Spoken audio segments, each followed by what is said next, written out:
Assalamualaikum warahmatullahi wabarakatuh.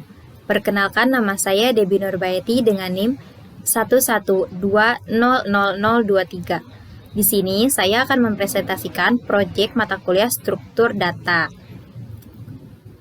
Pertama, kelompok kami telah membuat proyek queue atau antrian, di mana queue ini memiliki prinsip yaitu data yang pertama masuk adalah data yang pertama juga keluarnya. Pertama kali kita definisikan terlebih dahulu queue-nya. Yang ini, definisikan queue. Lalu kita membuat variabel. Terserah di sini variabelnya mau A sampai Z. Kami memilih huruf M. Lalu di sini di return kita panggil kembali variabel M-nya. Setelah itu kita definisikan NQ. NQ ini dia untuk menambahkan data. Lalu di sini tuliskan variabel yang telah kita buat. Setelah itu menambahkan data kan harus menggunakan insert ya. Terus habis itu kita panggil kembali variabel M-nya. Lalu setelah itu kita buat definisikan DQ. DQ ini untuk menghapus data. Menghapus data apa? Menghapus data yang ada di M, di variabel M ini. Terus kita return. Return ini memanggil variabel M yang isinya data-data yang telah kita buat. Pop itu untuk menghapus data dari paling atas. DQ untuk menghapus, kalau NQ untuk menambahkan. Selanjutnya kita mendefinisikan data yang belakang menggunakan rear. Lalu kita panggil kembali atau return data M ini. Setelah itu kita panggil data yang depan menggunakan front. Lalu karena kita memanggilnya dimulai dari indeks pertama, maka di sini ditulis dari indeks yang pertama. Selanjutnya kita menuliskan def size itu untuk mengembalikan jumlah item di dalam list. Lalu menuliskan def is empty itu untuk menuliskan data yang kosong. Setelah itu sini selanjutnya mendefinisikan nomor 2 yang berisikan variabel M sama dengan Q. Q yang telah kita buat tadi di atas kan. Nah, lalu kita menggunakan perulangan while true. Di sini di while true ini kita menggunakan variabel banyak untuk menginputkan data yang kita inginkan sesuai yang kita inginkan. Di sini ditambahkan kalimat masukkan banyak pasien secara keseluruhan. Di sini sesuai yang dibutuhkan saja. Lalu di sini ada for in range. Di sini menggunakan for in range. For J menggunakan variabel. Kita menggunakan variabel J untuk range ini sebanyak jumlah data yang user inputkan di sini. Lalu kita membuat variabel orang sama dengan input, masukkan pasien ke yang keberapa yang masuk antrian. Sama dengan ke sini ke sama dengan ini J plus 1. Lalu di NQ. Di sini disebutkan lagi variabelnya M, orang. Orang ini nama variabel yang telah kita buat di sini. Setelah itu, M ini kita reverse atau kita balikan urutannya. Lalu kita print data nama seluruh pasien adalah. Nah, nanti di sini itu untuk menampilkan seluruh data pasien yang telah kita input sebelumnya. Setelah itu kita reverse lagi M-nya. Lalu kita membuat variabel O untuk menginputkan atau mencari nama pasien yang kita cari. Selanjutnya akan dijelaskan oleh teman saya. Perkenalkan, nama saya Cantik Karisma Putri, 20. Saya akan teman saya yang tadi. Nah, saya sudah menjelaskan variabel O ini sama dengan input masukkan nama pasien cari. Nah, di sini gunanya adalah untuk supaya user bisa menginputkan nama yang akan dicari. Pan sama dengan T, hitung sama dengan 0. Nah, di sini ada while ditemukan T. if jika variabel O sama dengan from M atau berada di antrian M yang tadi, maka program akan menampilkan hore data pasien ditemukan. Program juga akan menampilkan pasien berada pada antrian yang ke. Nah, di sini gunanya adalah untuk menampilkan antrian dari data pasien yang kita cari tadi. Misal data pasien berada di urutan yang kedua. Nah, nanti program akan menampilkan pasien berada pada antrian yang kedua dari data nama seluruh pasien. Seterusnya seperti itu. Lalu, jika data pasien yang tadi diinputkan tidak ada, tidak sama dengan atau tidak ada di dalam antrian, maka program akan menampilkan, maaf, nama yang dimaksud tidak ada. Nah, program juga akan menampilkan silahkan tambahkan nama jika ingin mendaftar dengan ketik yes atau no di bawah ini. Selanjutnya, user akan diminta untuk menginputkan, user akan diberikan pertanyaan apakah masih ada yang bisa dibantu. Nah, jika user mengetikkan yes, maka kita akan diminta lagi untuk mengetikkan nama yang ingin mendaftar. Jadi akan kembali lagi ke sini. Nah, ke sini. Tapi, jika user mengetikkan no, maka program akan menampilkan thank you dari klinik Varinia. Selanjutnya, kita akan menampilkan hasil dari program yang telah kita buat. Nah, di sini kita akan diminta untuk memasukkan banyak pasien secara keseluruhan. Misal kita mengetikkan 3. Masukkan nama pasien yang pertama. Sini ada Debbie. Lalu ada Farihat. Dan juga ada Karina. Nah, nanti data-data yang telah kita inputkan tadi akan ditampilkan di sini. Lalu kita akan diminta untuk memasukkan nama pasien yang kita cari. Nah, kita akan mencari nama Karina. Ternyata namanya tidak ada, padahal nama Karina ada di data yang telah kita inputkan tadi. Kenapa bisa seperti ini? Karena queue itu sendiri prinsipnya yaitu FIFO atau first in first out, di mana data yang pertama kali masuk akan pertama kali juga keluar. Misal kita ulangi lagi ya. Nah, kita tambahkan satu nama pasien. Nah, nanti karena tadi kita menambahkan satu pasien, nah Nurma, jadi data yang sebelumnya sudah kita inputkan juga ini masih tetap akan ditampilkan karena sebelumnya juga kita belum. Nah, selanjutnya kita akan menampilkan hasil dari program yang telah kita tadi buat. Di sini yang pertama kita akan diminta untuk memasukkan banyaknya data pasien yang akan kita butuhkan. Kita ketikkan 3. Masukkan nama pasien yang pertama yang masuk dalam antrian yaitu Debbie. Yang kedua ada Farihat. Yang ketiga ada Karina. Nah, data-data yang tadi kita masukkan akan muncul datanya, lalu kita akan diminta untuk memasukkan nama pasien yang akan kita cari. Nah, di sini kita akan mencari nama Karina. Ternyata program menampilkan, maaf, nama yang dimaksud tidak ada. Padahal nama Karina itu sendiri ada di dalam data. Kenapa ini bisa terjadi? Lebih baik kita melanjutkan dulu ya ke yang ini. Nah, kan apakah masih ada yang bisa dibantu? Kita ketik yes. Ketik nama yang ingin mendaftar, masukkan banyak pasien secara keseluruhan. Karena kita tidak akan menambah data pasien lagi, kita ketikkan 0.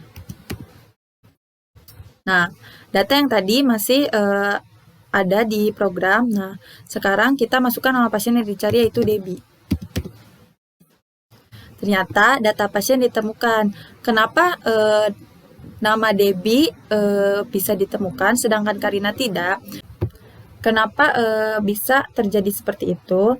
Ini membuktikan bahwa prinsip dari Q yang merupakan FIFO itu benar, di mana FIFO itu sendiri adalah first in first out, yaitu data yang masuk pertama kali di dalam antrian akan menjadi data yang pertama kali juga keluar dalam antrian. Selanjutnya, program akan menampilkan apakah masih ada yang bisa dibantu. Karena kita sudah membuktikan prinsip dari Q itu sendiri, maka kita ketik no. Nah, program akan menampilkan thank you dari Klinik Varin. Sekian penjelasan program Q dari saya dan teman saya, Debbie. Selanjutnya teman saya akan membahas program dengan tema yang lain. Terima kasih. Perkenalkan, nama saya Farihatul Umaria dengan NIM 11200-212 akan menjelaskan pemrograman selanjutnya tentang binary tree. Binary tree adalah pemetaan data membentuk hierarki seperti pohon. Untuk atributnya yaitu ada node atau simpul yang merupakan kerangka dasar dari sebuah tree, ada edge atau garis penghubung, root yaitu cikal bakal dari tree tersebut, dan subtree atau kelompok node beserta turunannya. Di sini merupakan codingan dari binary tree. Class binary tree untuk memberikan initial root node. Lalu ada self key sama dengan root untuk properti akar, self left child untuk properti anak sebelah kiri, self right child untuk properti anak sebelah kanan. Insert left untuk mengisi anak sebelah kiri, insert right untuk mengisi anak sebelah kanan. Get right child untuk mengetahui nilai dari anak sebelah kanan, get left child untuk mengetahui nilai anak sebelah kiri. Lalu set root val untuk mengisi root, get root val untuk mengetahui nilai dari root. Berikut merupakan inputan untuk binary tree. Binary tree input masukkan angka, print, get root val untuk mengetahui nilai dari root tersebut. Lalu insert left masukkan angka, insert right masukkan angka, lalu print get left child, get root val yaitu untuk mengetahui nilai dari anak sebelah kiri dan nilai dari root. Lalu get right child dan get root val untuk mengetahui nilai anak sebelah kanan dan mengetahui nilai dari root. Berikut merupakan tree traversal atau pola umum untuk mengunjungi sebuah tree. Di sini ada pre-order, post-order, dan in-order. Untuk pre-order sendiri, penelusuran awalnya dimulai dari root, lalu ke anak sebelah kiri, dan dilanjutkan ke anak sebelah kanan. Lalu untuk post-order, dimulai dari anak sebelah kiri, lalu anak sebelah kanan, dan menuju akar. Lalu untuk in-order, penelusuran dimulai dari anak sebelah kiri, menuju akar, lalu menuju anak sebelah kanan. Untuk outputnya adalah sebagai berikut. Sini masukkan angka untuk root. Misal, di sini memasukkan angka 9. Lalu dia akan memunculkan angka untuk rootnya, dan selanjutnya masukkan angka untuk anak sebelah kiri, lalu masukkan angka anak sebelah kanan. Karena 7 merupakan angka yang lebih kecil dari 9, maka dia berada di sebelah kiri, dan untuk 10 karena lebih besar daripada 9, dia berada di sebelah kanan. Sekian penjelasan tentang binary tree dari saya. Pemrograman selanjutnya akan dijelaskan oleh teman-teman saya. Sekian, terima kasih.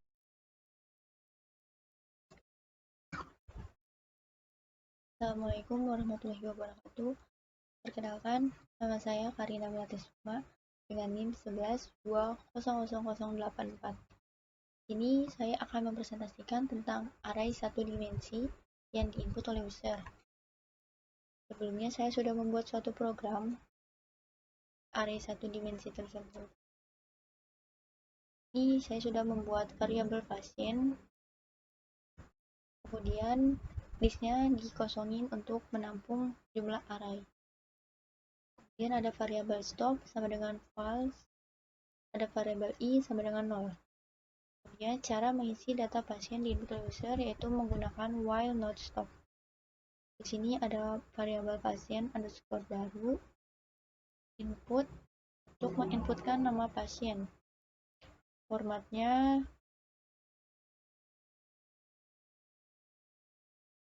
putih yang I dengan 0. Kemudian pasien.append kurung buka pasien underscore baru kurung tutup. Append di sini fungsinya untuk menambahkan nilai. Kemudian untuk mengupdate I plus sama dengan 1. Ada variabel tanya, input, mau isi data lagi ya atau tidak. Jika tanya sama dengan tidak, maka dia akan stop sama dengan true. Jika isi data lagi ya, maka dia akan lanjut ke berikutnya. Ini cetak data pasien, langsung saja di running. Contohnya,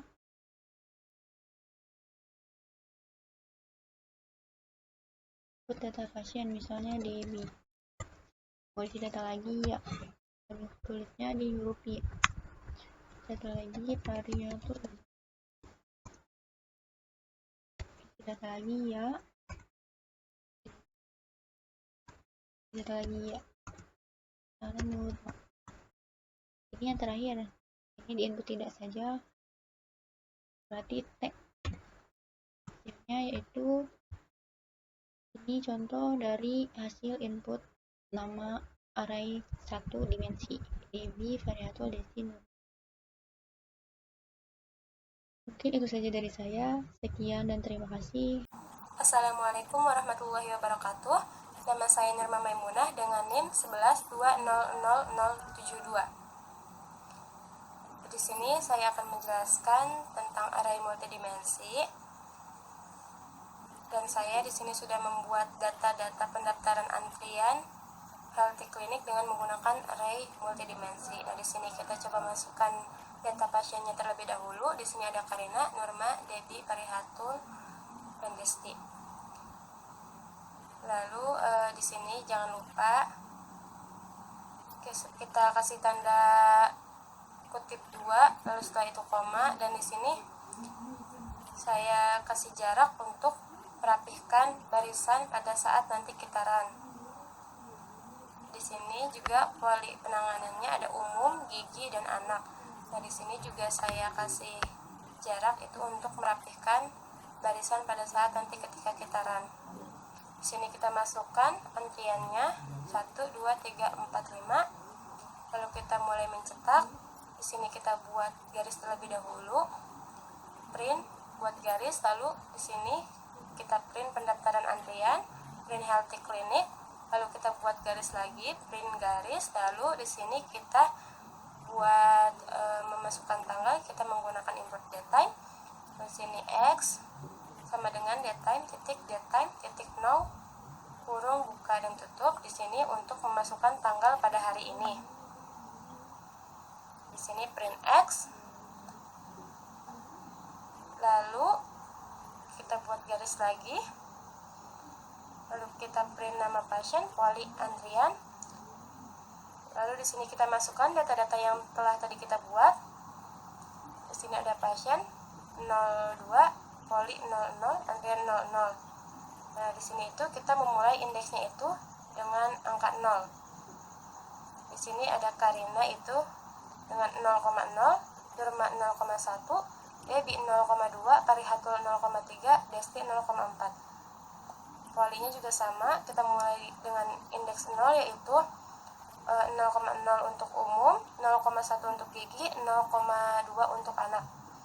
Lalu di sini juga sama, untuk antrian 1 0,0, antrian 2 0,1, antrian 3 0,2, antrian 4 0,3, antrian 5 0,4. Lalu kita masukkan datanya di sini.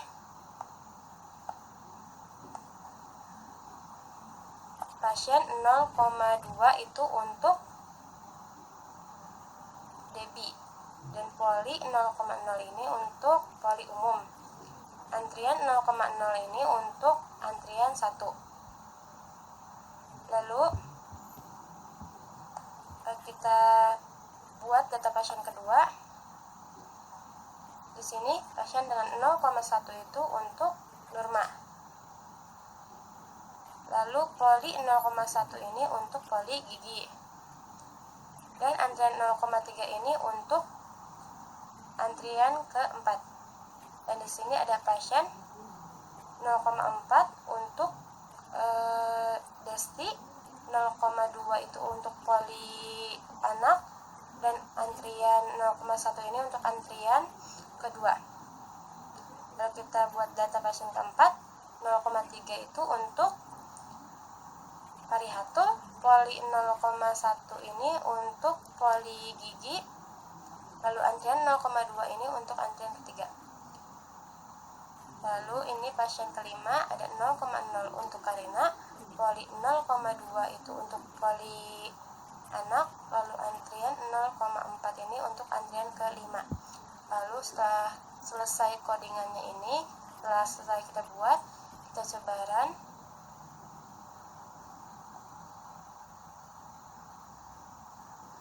Nah, hasilnya akan seperti ini. Di sini ada pendaftaran antrian healthy clinic.